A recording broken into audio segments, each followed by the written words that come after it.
Umbekwe mu cyo ufite amafaranga, ariko hari urundi rubyiruko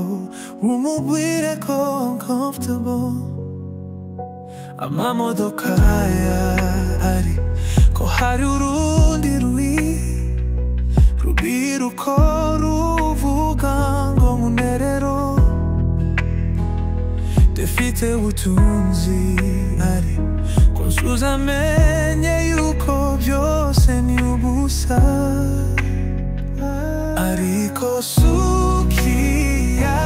mwami Yesu we niyo mpano bita kuko abantu zirigihe bapfuye rubihirmo rubyiruko, ariko mwami Yesu we niko mbanu itanguko yambone niyo banwandega, kuko mwami Yesu we tabandi mwami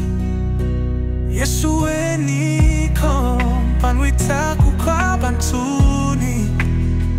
ariko mwami Yesu we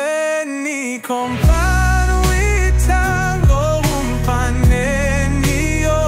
banwita mwami Yesu we mwami Yesu we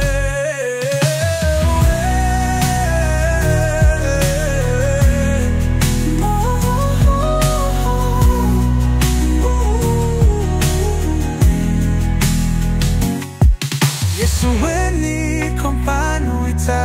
kuko abantuni, ariko mwami